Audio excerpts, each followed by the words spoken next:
Family meeting. Let's talk about Harry and his case. But I'm looking at it from a different perspective. In one fell swoop, they just solidified the death nail of their whole legacy.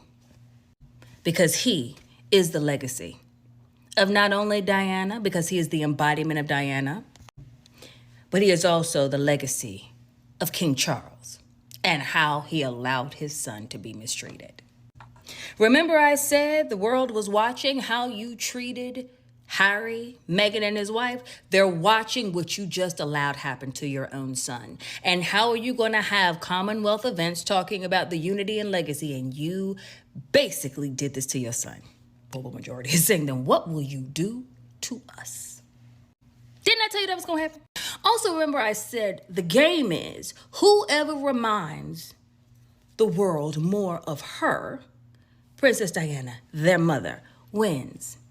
By this move, you just ensured that he, Harry, is the sole heir to the memory and the legacy of Diana. He's a son, too, but he doesn't carry the mantle, her mantle. By the way, their shit is toast. I don't care what they're going to be king of, queen of, heir of, Wales of. It doesn't matter. Wannabe global statesman. The true king of it all is Harry. He's the global statesman. All you've done is show how small and petty you are. And I'll go so far to say as part of the reason you didn't want him to have protection and come is that he will upstage you in your own country. But you're going to be king. You are both small, petty men. And that is how history will remember you. So to Harry, good King Harry, I say, I know it hurts. I know it's devastating. But from one black sheep to another, we always win. And also know family isn't who made you, it's who you make it. So let us be your family. I'll be the big sister you never had. And we will love and protect you and these sweet babies the way people said, and many of us have vowed to love and protect you. Share your thoughts and comments below. Please stop it. Do not confuse the truth with condescending. And that is the issue. You all do not want to hear the truth. You want the royal family to be held on this pedestal like they are perfect, and they are not. You know how I know? It's because Prince Harry saved his entire family, gave up everything, and moved them to America where they could be safe. He grew up with the royal family, so he knows exactly how they are. And he wanted to make sure that what happened to his mother, it did not happen to his wife or his children. I think that he made the safest choice by doing that. But you all want to be living in Delulu land to think that the royal family is perfect. They are not. I am telling you, the Duchess of Sussex was so brave to speak out and to say what was happening, where Princess Diana, she did not get that privilege. And we all know what happened to her. So I praise Prince Harry for saving his family so they did not have to go through all the trauma and everything that the royal family has put people through. So I thank him for that. And I just want to say again, don't confuse truth with condescending. You have to be open and willing to hear the truth and stop walking around with blinders on. Ding dong, is anybody home in Delulu land? If you think that King Charles does not have the power to make sure his son, his daughter-in-law, and grandchildren have security, is a bunch of BS and baloney. They are still a part of the royal family no matter what. Prince Harry did not ask to be a part of the royal family. He was born into it. And he should have security until the day he dies, including his wife and his children. Period. Nothing else to talk about. I'm clear on how the monarch constitution works. It's a bunch of BS. Y'all are so phony and fake and you don't know right from wrong. You're okay with keeping secrets inside of a family. And now that they have been exposed, you want to say that everybody's lying. No, they're not lying. They've been doing the same stuff for years. And finally, they ran up on the wrong mixed race girl. Okay, they ran up on the wrong one. And they forgot that Harry loves her so freaking much that he's willing to lose it all for her. And he did it. They have moved to the US and they have basically 10 times their income because together, working as royals, they were being paid about 3 million pounds. Well, you forgot he wrote a memoir in 2023 and made $27 million off of it. It is a New York Times bestseller. So please understand, we're all clear in the US how things work. I don't think you guys are clear. You should be willing to take your tax dollars to protect the royal family that you call a family, but they really aren't. You guys do not idolize family, and you don't even understand what that word means. You all are pathetic. Ha ha! British taxpayers, you don't even follow your own rules. Beginning of 2020, I was scored the highest as far as risk was concerned. And then overnight, I was reduced to the lowest without actually going through the risk management board. So one does question how that is even possible. Now make it make sense to me. Why hasn't he had a risk assessment in 5 years and all royals get a risk assessment, but you're singling out Prince Harry? Why? So we went through all of these court proceedings. You all think that you won, but you didn't. You are making yourself look like fools. So basically you're saying, since he is not a working royal, he does not deserve a risk assessment or any protection. So the last time that he has had a risk assessment, he was super high on the list. And the second person that was even close to being that high was the Queen, his grandmother. We are not understanding. If you're high on a risk assessment list, why aren't you getting protection? It should not matter if you're a working royal or not. You are a part of a royal family that is supposed to be prestigious in your country. They're supposed to be about peace and unity, but you guys are doing all of the chaos to make sure that he and his family are not protected. I want to understand why Prince Harry and the Duchess of Sussex cannot get protection when we all know what happened to his mother and how she was chased down by the paparazzi, and the same thing has happened to his family. So you all are okay, including King Charles, with what happened to Princess Diana, and this whole thing is starting to play out the same way for Prince Harry? This is mind-boggling for me. Clearly, y'all forgot what happened to Princess Diana, and y'all don't care about it happening all over again. So how I see it, you have to be a working royal, so you work for the taxpayers so they can pay you, and that's all we care about. So it's really not about a family. It's really about a business that's a corporation where nobody cares about anybody's life. Did you guys see the interview that H did in England, apparently when he was there for the whole security court issue? He told you everything about the royal family and his father, the king. Please, everybody, please stop being delulu. He told you the truth. And all he said was that he wanted the truth to come out. And now he want to reconcile with his family. And he should do that. But there's so much of in a Delulu land that they don't even want to believe their own actions that are the truth. They've told themselves lies. So if you guys don't think that they are cuckoo, I don't know what else to say. Anytime you're calling other countries to say, do not protect my son and my daughter-in-law and my grandkids, like, we all should be scared. I don't understand it, but I get it. I understand that he wants to have a relationship with his father because, like he said, he don't know how much longer he got. Because we all know that he is sick with a disease right now, as well as his sister-in-law. Let me tell you something. When you don't treat good people right, honey, you will suffer before you leave this earth. But you know what? H is doing the right thing, trying to reconcile with them on behalf of his children because he wants them to have a relationship with their grandfather and their uncle, and that's the right thing to do. But it's up to them if they want it or not. Because you know what? He's put out the olive branch, and it's up to you to be able to take it. It ain't nothing else that I can do because we ain't never coming back, but we are willing to have a relationship with you. And that's end of story.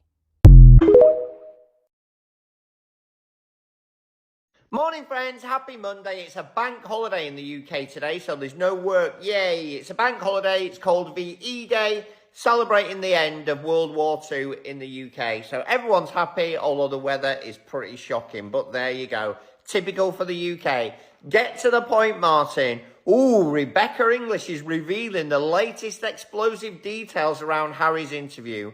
We all know how Harry feels. He has discovered some truths that he probably didn't want to discover. He now really understands the position he was put in and why that happened with regards to his personal security. So, if this is a big FU back to the British non-working taxpayer-funded royal family, Harry and Meghan, we totally understand where you're coming from. We've got your backs. We would have been the same. We would have done exactly the same. We all try and be positive, polite, and Christian people.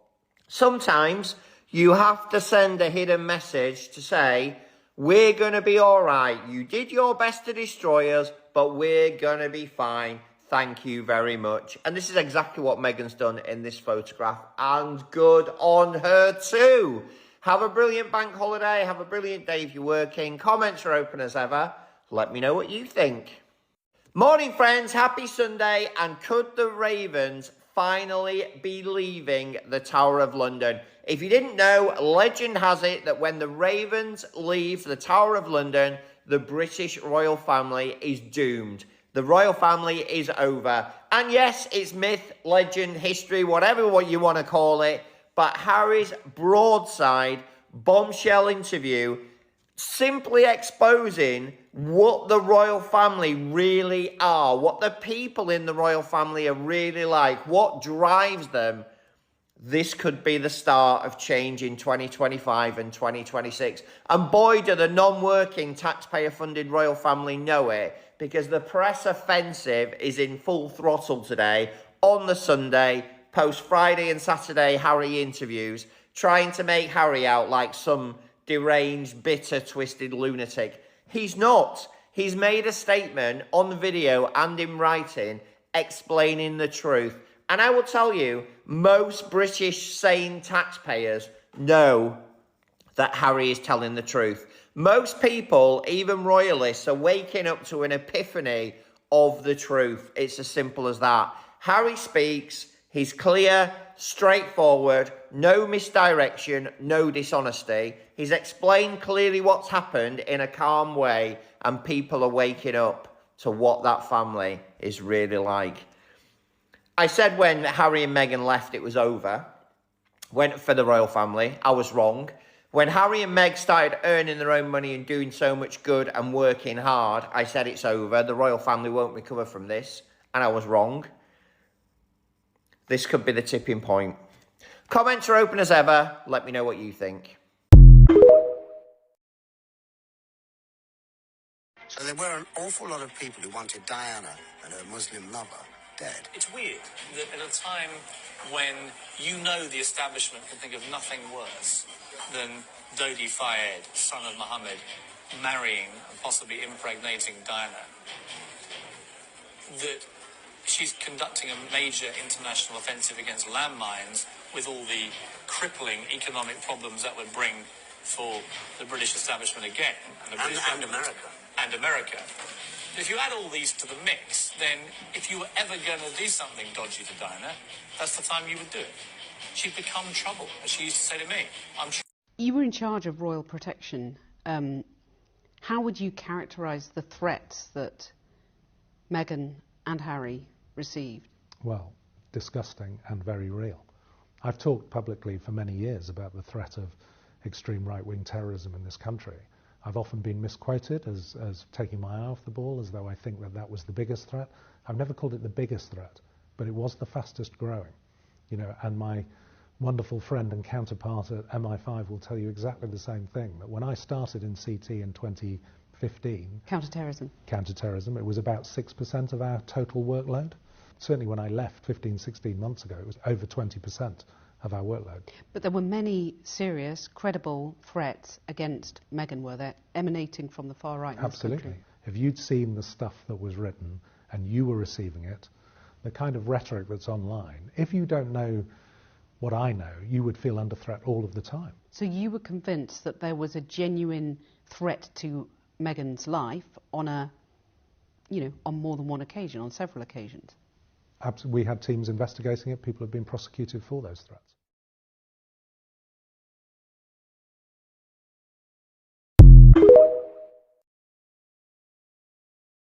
This couple have tried to trash the family, they've tried to destroy the family, destroy the... No.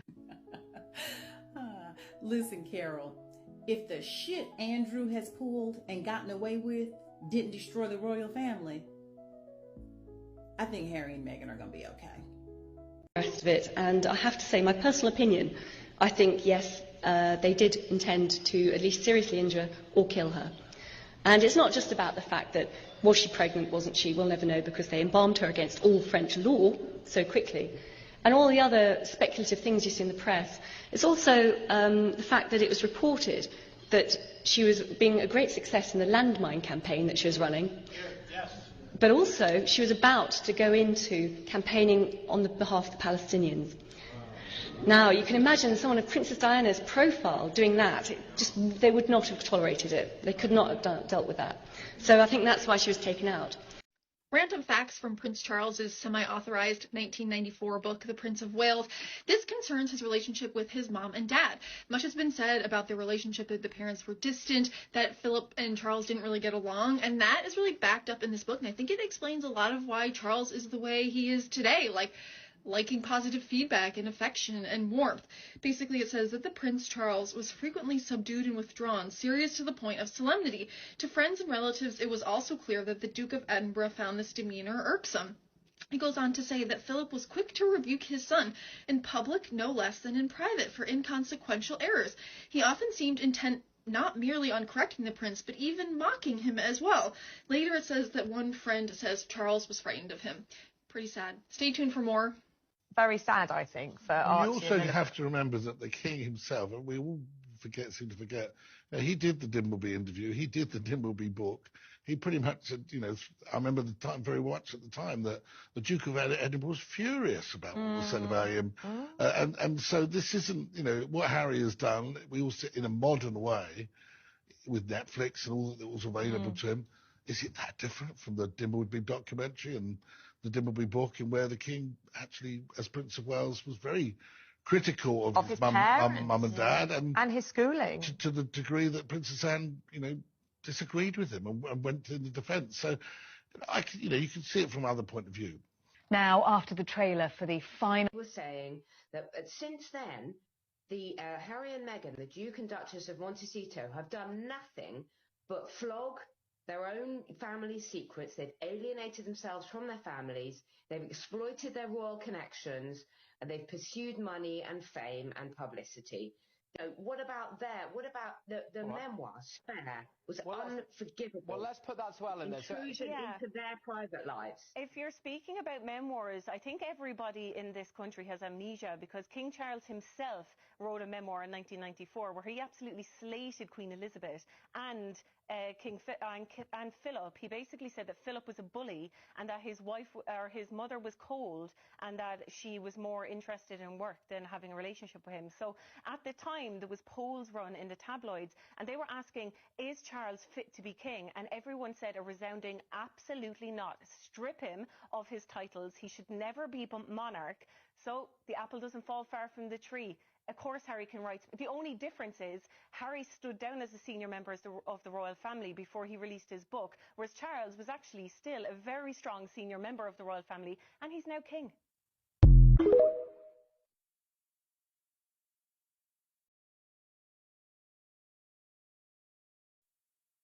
The amount of people leaving this comment and the amount of British feathers I ruffled because I'm an American with an opinion is hilarious. And I'm about to ruffle some more feathers. I hate to break it to you all, but Meghan isn't the only actress in the royal family. They literally all are. As a million of you have reminded me, there's something called protocol. They have to suppress their emotions. They have to act a certain way. They have to say certain things. They have to do certain things. They have to carry themselves in a certain way. They can't do this, they can't do that. Every single time they walk out that door, they have to slap on a brave face, whether they're tired or not, whether they're happy or not, whether they want to be there or not. They have to put on a smiley, brave face and just act like everything's la-di-frickin-da, even when it might not be for them. Sure, they may not be acting in Hallmark movies, but they still have to put on an act every single time they walk out that door. In fact, they are expected to act a certain way every time they walk out that door. So tell me a huge part of their job isn't being an actor, because that's exactly what it is. It's kind of impossible to discuss the culture of racism in the royal family without discussing the unabashed racism of Princess Michael of Kent. And yes, folks, this lady is every bit the Disney villain she looks. Now, you may remember this daughter of a general from such classics as wearing this incredibly offensive brooch to lunch with Meghan Markle. Yeah, that was a hell of a choice. But she has gone unchecked and even protected by the firm in spouting outright racism for literally decades. She is the owner of 2 black sheep who she elected to name Venus and Serena. In 2005, she went on record in an interview and said, "The English take the breeding of their horses and dogs more seriously than they do their children. God forbid the wrong drop of blood get into their Labrador, but they let their children marry everywhere." This is who she is in public. Still shocked about Meghan Markle's bombshell?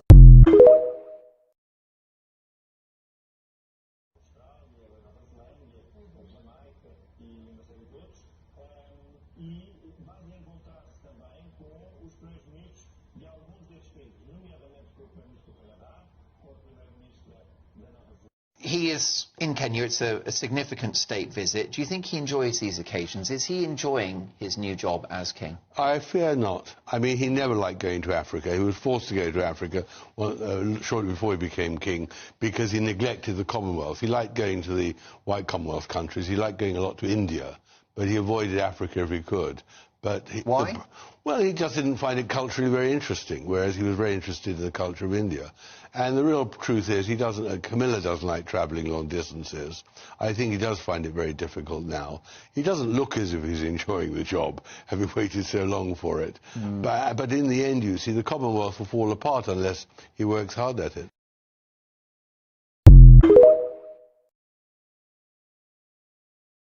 We know we can rely on you for being a great guy. What an incredible friend you were to Meghan Markle is. Have you guys hung out at all since then? No, we haven't spoken. She just wrote me a very nice thank you letter, and I framed it, and that was very nice of her to do. She just appreciated that I was honest. But it's so funny that we live in a time where everyone's like, it's such a big deal. I just did the right thing. Right. You know, it's okay to feel like that should be the norm and the status quo. But it's like, whoa, it's so crazy. He told the truth. I think we should all be a little more honest. Well, thank you for doing the right thing. Especially in Hollywood. There was no way that this court was going to go against, the findings of the security, the police. They're not going to go against that. And they're not going to go up against the police, against the royal family or the police. And in some breaking royal news this evening, Prince Harry has wound up even more loyal royalists by having the absolute nerve to outrank Princess Charlotte on Google on her 10th birthday. Only hours after the Princess of Wales posted a picture of Charlotte on her 10th birthday, Prince Harry then jumped above her in the Google search rankings after having an interview with BBC America. How dare he? Don't forget, it's you that decides what jumps up the rankings on Google, not the person you're searching. Not only has he done that, he also dared to mention the health of the king and say he's not sure how long the king has left to live.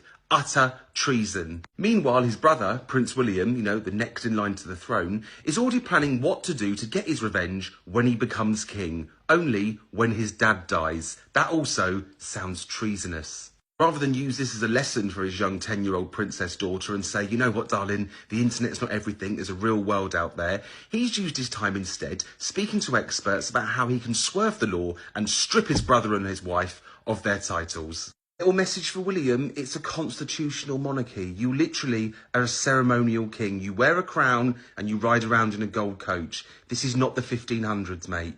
Richard H. is a former Royal Military Police Close Protection Officer with over 30 years' experience. He's the author of the book Close Protection. Good morning to you. Good morning. Good morning. And now, central to his case, Prince Harry argued that his situation should have been put before RAVEC's Risk Management Board to assess the threats he and his family's security actually faced. That didn't happen. Were you surprised with the ruling the court came up with? I was shocked, but certainly not surprised. Sir Geoffrey Voss, the judge of the Court of Appeal, said that the Duke's grievance had not translated into a legal argument. Well, that's because the provision of protection should not be based on legal argument, but through a formalised approach to the assessment of threat and risk. But they're firmly sticking to legal process, ruling that the security decision has been a predictable and even a sensible reaction to Megxit, when Harry stepped back from being a senior royal and quit Britain. Threats against a person who has protection afforded to them due to their status within a specific family are not diminished when they leave the duties of that family. They will always remain a member of that family. Prince Harry is sixth in line to the throne. That hasn't changed. The threat and risk assessment against Harry hasn't really been mentioned whatsoever throughout the past 5 years during this process. It's all been geared around a legal approach to the situation and not about any formalised approach to the assessment of risk and threat against him. Well, the judges said yesterday the committee had diverged from policy back in 2020 because of the complexity of his circumstances. It was deemed a sensible thing to do. But it sounds like you might agree with what sounded like a very emotive judgment of his, that this has been a stitch-up. Absolutely. I think Prince Harry has nailed it in that terminology there. It is an establishment stitch-up. It's clear that the entire process has been caught up in emotion and appears to be nothing other than spite from the royal household, where senior public figures in position of power in government and in RAVEC must see to be toe the party line. It's retributive justice for Megxit, not as any balanced, formalised approach to assessment of threats and risks to those threats. We heard Prince Harry talking yesterday about the influence he feared the royal household had on this decision at RAVEC. How much influence do they actually have within this? The royal household is in control here. The members of the household are part of RAVEC. They form an element of RAVEC combined with members of Parliament, senior protection command officers and so on. And of course, when you have senior members of the royal household staff influencing decision-making process, how in effect can you actually work in conflict against that? You'll be working in conflict against the crown, in effect, because the members of the royal household are speaking for the king. So when you have Prince Harry writing to the Home Secretary saying, can you review this process, that sounds like a bit of a non-starter, would you think? No. The decision on RAVEC is usually conducted by assessment of risk, and that assessment is through opinion, experienced opinion. Legal process isn't part of it. It's the accurate assessment of threat and risk. And we're not just discussing the armed protection here on the ground of the United Kingdom when Prince Harry visits.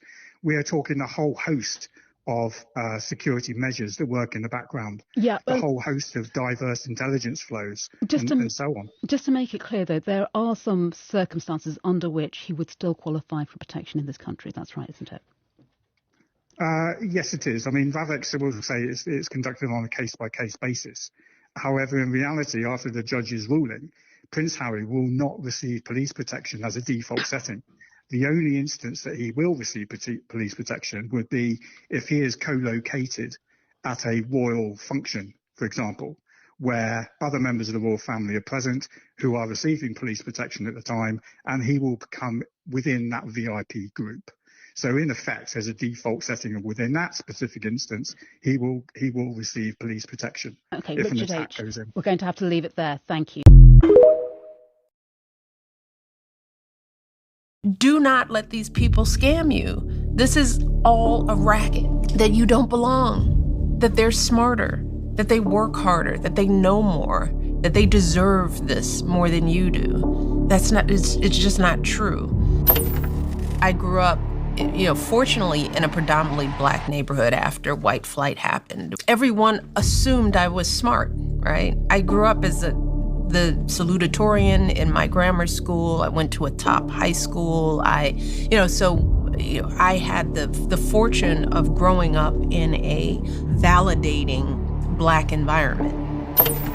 Black students, whether they should be going to HBCUs, and what happens when you get pulled out into a mixed environment where you are so underestimated so early. We talked about the messages that you start telling yourself. I didn't have that.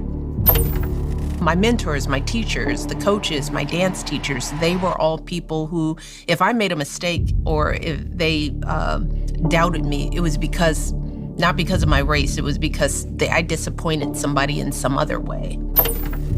By the time I hit Princeton, thankfully, I had enough internal data that I could do a lot of things, that I was better, smarter, sharper than they would give me credit for.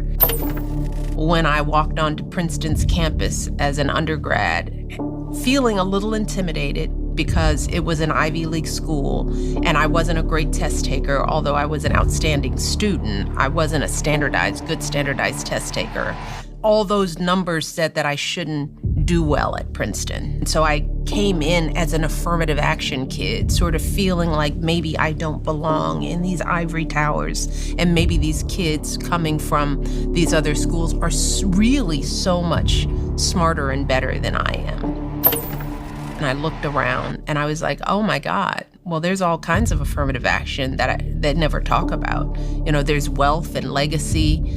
There's athletic affirmative action. There were a lot of kids that were on that campus, and as I learned, continue to gain access to these seats of power that have nothing to do with their raw academic ability. There are a lot of bright kids who go to these schools, but there are a lot of bright kids whose parents get them into these schools. I came out of my first semester with straight A's. I was like, well, what are you talking about? Who are you? Why are you trying to mess with my head in this way when you guys you're not even working as hard as me? But it was infuriating, but it was freeing, because I was like, I get it now. You're just trying to get into my head. You're scared of me. You don't want me competing with you. And I think it was at that period, going to one of the top schools, that I was like, I'm done. I am done worrying about whether I belong here. This is a scam. I'm going to sit at these tables and I am going to run it from now on. Why am I listening to you? Why don't you listen to me? I think that experience for me was freeing in an odd kind of way. And a lot of kids don't get access. They're just blocked out, and it's sort of like they're told, don't look behind the curtain because you don't belong.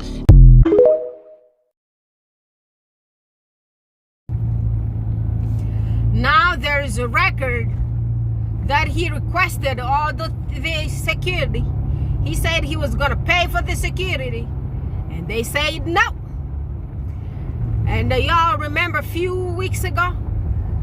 No, it's maybe a month or so, or maybe 2. We saw his father. His father went and visited those judges. And I saw some of the squaddies mentioning that the judges are corrupt.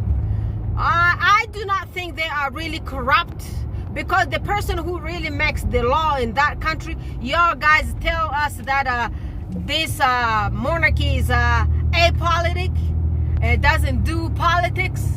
Like they do not have any kind of power. But I tell y'all guys probably be reading those constitution upside down, because those people have lots of power out there. If you're gonna tell me somebody's seal is just kind of symbolic, I do not believe that. You can't tell me the American seal of the Homeland Security, the seal of the United States of America, is some kind of symbolic or something. That's what makes law of the land. And the monarchy is what makes the law of the land. Those people, you have their faces on all the money and all those kind of stuff, and you're gonna tell me those people are not political? I don't know how you guys understand politics. Yeah, I might be a psychology major, but I did learn a little bit of politics myself. Yeah, So those people have lots of power. They have lots of saying. They have lots of influence in these people's politics in that country there. And Harry is just a very humble, polite kid, and he went saying that gave credit to the people, said those people were professionals, handling peace stuff professionally. And he just didn't want to go into lots of stuff because he knows how petty his father is. Charlie boy is another, it's just like a female Charlie. No. Yeah, that man is very easy to hurt his feelings. Could be the way he grew up, and because he just feels less than that, he even feels like he is not as strong as his baby sister. You know, he feels as if his baby sister's even manly more than him. You know, yeah, with all that low self-esteem comes hate, and with all that hate, he sees his son out here. He sees how lovely his son is and how the people accept him in America and the people love him, people speak highly of him. You know, that pisses him off. So he is in competition. He's even in competition with the actress, a black woman who is half his age. Her Royal Highness, the Duchess of Sussex, is just the same age as his children.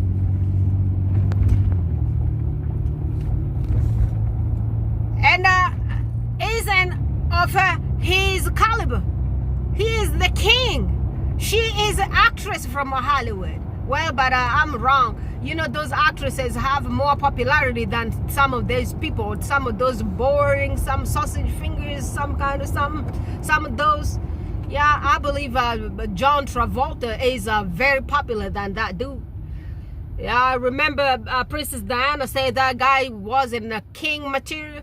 And God made that dude wait for 70 good years to even ascend to the throne. And I don't know if he's going to be living long there because, you know, with that hate, God doesn't like ugly. And let's see what the rest of that generation is going to be doing. And let's hope everybody's going to kind of like arise against him.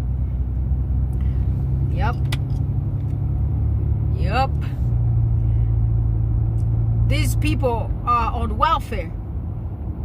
They get welfare money from the taxpayers, and on top of that, they own lots of stuff, and they own properties, and they're putting the taxpayers in there and make the taxpayers pay them double. It's just a bouillabaisse.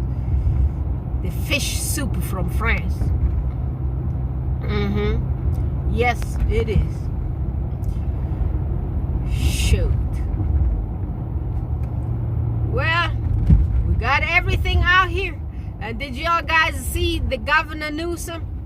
Yeah, the governor of California came and spoke highly of Prince Harry and his wife. Her Royal Highness, the Duchess of Sussex, Meghan, you do a good job. Your governor is proud of you, and he knows that y'all guys have been showing up every single places out here in California when people need help. You are always there to assist, serving all those food and food banks, and you even requested not to be seen by the cameras and everything. But because of popularity, the world knows who y'all guys are, and the world love you. We love you, Royal Highness, the Duchess of Sussex, Meghan. We love you so much, and we are here for you, and we are proud of you. We like when the authorities kind of speak highly of people, good people, because y'all guys are doing Lord's work, and you do a good job, and God bless you. And Prince Harry, do not regret. You know why God didn't bring all those security and bring you back into those to that family? Because there's a curse on that family. That is not one of the happiest family on this planet. That family did lots of stuff. You are saved. You are saved from the curse. Stay away. When one door shuts, the other one opens. Remember that. Leave that place. Do not go there. You are loved out here in California. You are loved in America. You are loved by people. You do good job.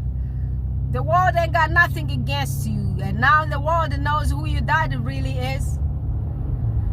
I know you just wanted to be polite and saying that he had nothing to do with that, even though you really know he has a saying in every single damn thing. And right now here, I heard there is a court fee that they're wanting Prince Harry to pay because he lost. I don't know how all those court thing works down there, but I believe I read from someone. I don't know if the source is correct. I don't know if this the real news, because you know what, I don't live in the UK and I don't know how their government works and all those stuff. So it might be the truth that Prince Harry need to pay like approximately $2 million for the court fees. But it's not the end of the world. I hope you have the funds to pay those people and just let them be, you know, and continue to live your life. And your children are gonna grow up and they're gonna have lots of questions. And thank God you have one smart lady that you're married to. She is keeping track of everything, writing all those emails for your children. They're gonna read all those ones and they're gonna decide how they're gonna live their lives when they grow up with all those prince and princess title that they got bestowed on them by their grandfather, who is the current king of England.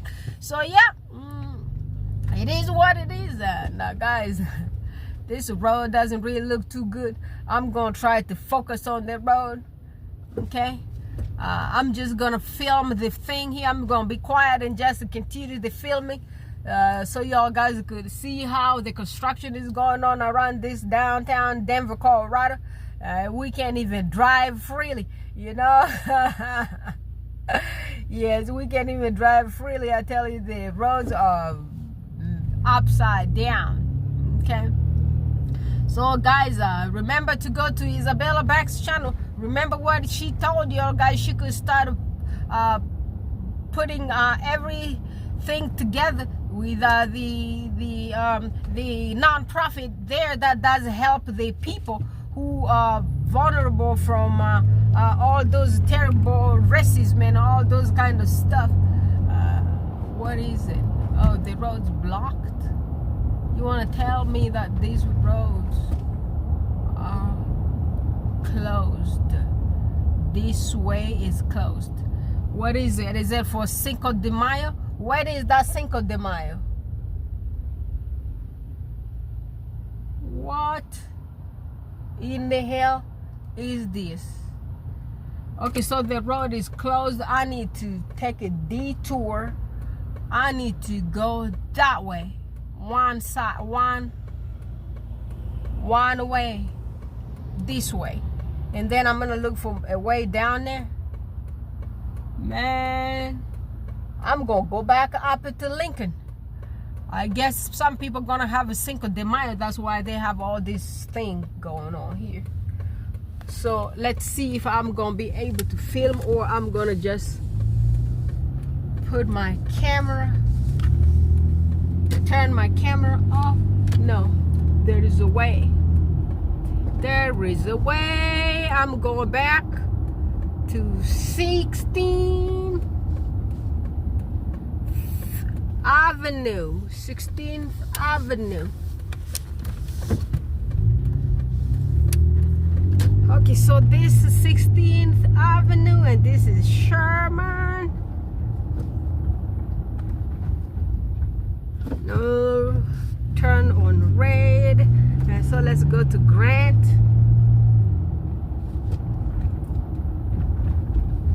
Yeah, there's construction everywhere and they got all this. Oops, go ahead. No, turn on red. Okay, so I can't turn on red. Okay, now I can turn on green. So this Broncos guy, these people just drive crazy most of the time, you know. It is what it is. I'm looking to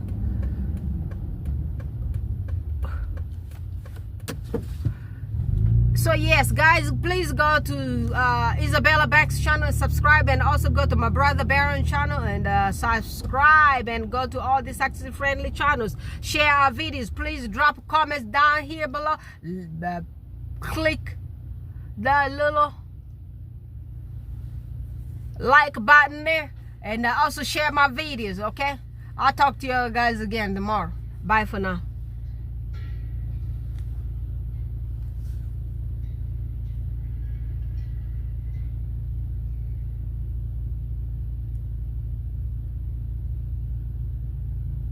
They are closing the roads every single where down here.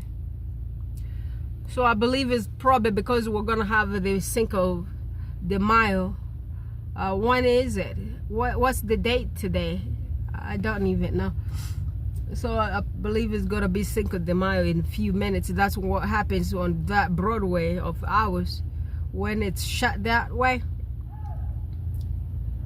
Means there's gonna be a big event downtown. So this is our state capital.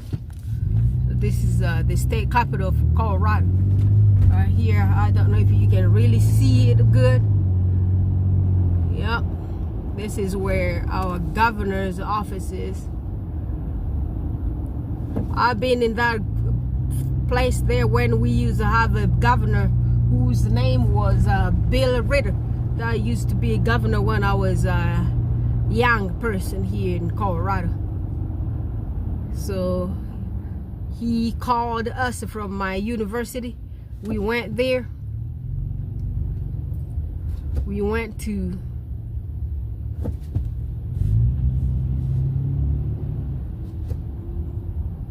I'm not gonna try this thing here because down there might be blocked still too.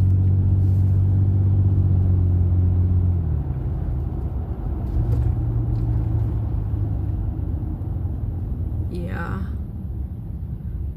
it's like everything is blocked around downtown today.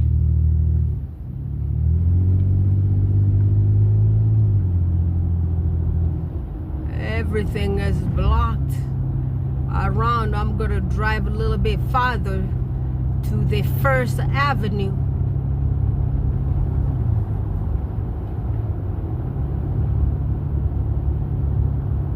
Here I'm still in 10th and all those. Maybe I'm gonna go down to 6th Avenue and go down from there.